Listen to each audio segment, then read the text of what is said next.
பற்றி யோசிச்சிருக்கீங்களா? எல்லாருக்கும் ஒரே லைஃப், ஒரே உலகம் தான் இருக்கு. பட் சில பேர் மட்டும் உங்களுக்கு பிடிச்சதை செஞ்சுக்கிட்டு பிடிச்ச வாழ்க்கையை வாழ்ந்துகிட்டு இருக்காங்க. சில பேர் ரெஸ்பான்சிபிலிட்டி தலையில போட்டுக்கிட்டு ஃபேமிலிக்காகவும் மற்றவங்களுக்காகவும் ரெஸ்டே இல்லாமல் ஓடிக்கிட்டு இருக்காங்க. அது ஏன்? நம்ம சக்சஸ்ஃபுல் பீப்புளை யார் எடுத்துக்கிட்டாலுமே அவங்க எல்லாருக்கிட்டே காமனாக இருக்கிற ஒரு சிங்கிள் பவர்ஃபுல் அபிலிட்டி என்னன்னா பர்ஸ்பெக்டிவ். பட் பர்ஸ்பெக்டிவ்னா என்ன? இப்போ எக்ஸாம்பிள் எடுத்துக்கலாம். 10 பேர் ஸ்விம்மிங் காம்படிஷன்ல கலந்துக்கிறாங்க. அதுல 3 பேர் வின் பண்ணிட்டாங்க. ஃபர்ஸ்ட் வின் பண்ணவர் ரொம்ப சந்தோஷமா வீட்டுக்கு போறாரு. செகண்ட் வின் பண்ணவர் ஃபர்ஸ்ட் பிரைஸ் ஜெயிக்க முடியலன்னு ஒரு வருத்தத்திலேயே வீட்டுக்கு போறாரு. 3ஆவது வின் பண்ணவர் கலந்துக்கிட்ட 10 பேர்ல நான் 3ஆவது ஜெயிச்சிட்டேன்னு ரொம்ப ஹாப்பியா வெளியே போறாரு. இதுதான் பெர்ஸ்பெக்டிவ். 10 கோடி சம்பாதிக்கிறவங்களுக்கும் 10 லட்சம் சம்பாதிக்கிறவங்களுக்கும் 10,000 சம்பாதிக்கிறவங்களுக்கான பெர்ஸ்பெக்டிவ் வேற வேற. ஸோ ஒரு விஷயத்துல நெகட்டிவ் மட்டுமே பார்த்து சலிச்சு பண்ண நம்ம மைண்டுக்கு இப்படி அதில் இருக்கிற ஆப்பர்ச்சுனிட்டியும் எப்படி பார்க்கறதுன்னு பத்தி பேச போறேன். அண்ட் வீடியோக்கு புதுசுன்னா சப்ஸ்கிரைப் பண்ணிட்டு பாருங்க.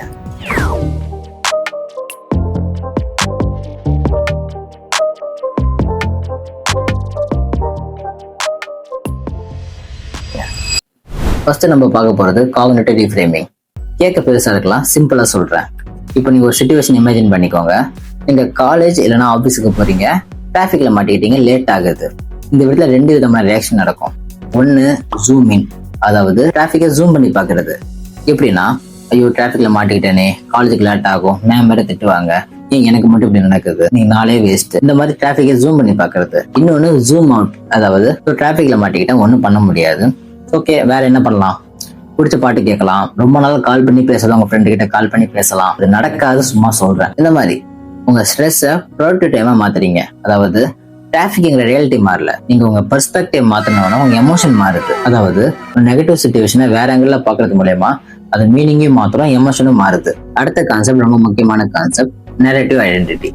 அதாவது நம்மளுக்கு நம்மளே சொல்ற ஒரு கதை. நம்ம லைஃப்ல நம்ம தான் ஹீரோ, நம்ம தான் டைரக்டர். அப்படி இருக்கிறப்ப அடிக்கடி ஒரு நெகட்டிவ் படத்தோட நம்மள அசோசியேட் பண்ணிப்போம். அது ஏன்? இப்போ ஒரு எக்ஸாம்பிளுக்கு உங்களை எடுத்துக்கலாம்.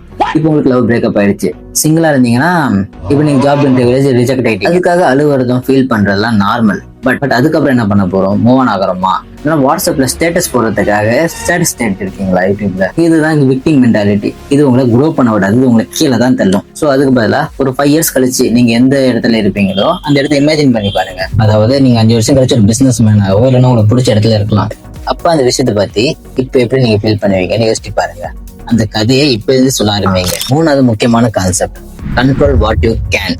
நீங்க நினைக்கலாம், ப்ரோ நான் என்னதான் பண்ணாலும் வாழ்க்கையில ப்ராப்ளமா வந்துட்டு இருக்கு, என்னால என் வாழ்க்கையை கண்ட்ரோலே பண்ண முடியலன்னு.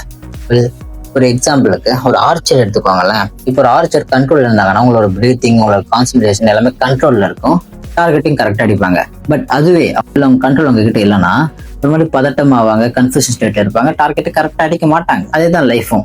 எக்ஸ்டர்னல் ஃபேக்டரை பத்தி வரி பண்ண ஸ்ட்ரெஸ் தான் அதிகமாகும், ப்ராப்ளம் சால்வ் ஆகாது. இன்ஸ்டெட் இன்டர்னல் கண்ட்ரோல் மேல ஃபோக்கஸ் பண்ணுங்க. பாஸ் திட்டுறாங்க, அது அவங்க கண்ட்ரோல். அதுக்கு ரியாக்ட் ஆகிறது, ஸ்கில் இம்ப்ரூவ் பண்றது, டிசிஷன் எடுக்கிறது உங்க கண்ட்ரோல். வெதர் மாறலாம், பட் கப்பலை ஓட்டுறது கேப்டன் கையில தான் இருக்கு. உங்க லைஃப் ஒரு கேப்டன் நீங்க தான். கடைசியா ரொம்ப முக்கியமான கான்செப்ட், இந்த வீடியோ கேம் மைண்ட் செட். அதாவது இப்போ நீங்க ஒரு வீடியோ கேம் விளையாடுறீங்க, அதுல ஒரு லெவல்ல தோத்துட்டீங்க, என்ன பண்ணுவீங்க? அழுதுட்டு இருப்பீங்களா? இல்ல, இந்த லெவல்ல ஜெயிக்கிற வரைக்கும் ட்ரை பண்ணிட்டே இருப்பீங்க. அதே மாதிரிதான் லைஃபும். லைஃப்ல ஏதாவது ஒரு ஃபர்ஸ்ட் டைம் ஒன்று ட்ரை பண்றப்ப எனக்கு இது வரலன்னா, ஏன் எனக்கு இது வர மாட்டேங்குது ஒரு ஃபிக்ஸ்டு மைண்ட் செட்டுக்கு போடுறீங்க. அதுக்கு தான் நம்ம சைக்காலஜிஸ்ட் கேரல் பேக் என்ன சொல்றாங்கன்னா, ஸ்கில்னு சொல்றது பிறப்பிலே வர்றது இல்லை, அது கத்துக்க தான் வளரும். ஸோ நெக்ஸ்ட் டைம் ஏதாவது ட்ரை பண்றப்ப அது உங்களுக்கு வரலன்னா, நீங்க இது வர மாட்டேங்குதுன்னு சொல்லாம அது எனக்கு இன்னும் வரலன்னு சொல்லி பழகுங்க. ஸோ இனிமேல் லைஃப் வீடியோ கேமா பாருங்க. ஒரு ப்ராப்ளத்தை சேலஞ்சஸா பாருங்க, ஃபெயிலியரை ஃபீட்பேக்கா பாருங்க. பாஸ் ஃபைட் வந்துச்சுன்னா பயப்படாதீங்க, ஃபேஸ் பண்ணுங்க. ஏன்னா பாயிண்ட்ஸ் ஏற எக்ஸ்பீரியன்ஸ் தான் அதிகமாகும். அவ்வளவுதான் மக்களே, இந்த வீடியோட ஃபைனலுக்கு வந்துட்டோம். கடைசியா ஒன்னு மட்டும் சொல்லிட்டு வீடியோ க்ளோஸ் பண்ணிக்கலாம். லைஃப்ல நடக்கிற விஷயங்கள் நம்மள ஷேப் பண்ணல, அதை நம்ம எப்படி இன்டர்பிரேட் பண்ணிக்கிறோம் அதுதான் நம்மள ஷேப் பண்ணுது. அதனாலதான் சைக்காலஜில ஒரு சேயிங் இருக்கு, it's not the event but your interpretation of the event. அதாவது பிரச்சனை வெளியே இல்லை, அதை நம்ம எப்படி பார்க்கணும் அதுலதான். இந்த வீடியோ உங்களுக்கு ஒரு புது பெர்ஸ்பெக்டிவ் கொடுத்துருக்கும் நான் நம்புறேன். வீடியோ பிடிச்சிருந்துச்சுன்னா லைக் பண்ணுங்க, ஷேர் பண்ணுங்க, கமெண்ட் பண்ணுங்க. அந்த மறக்காம இன்ஸ்டாகிராம்ல என் பேஜை ஃபாலோ பண்ண மறக்காதீங்க.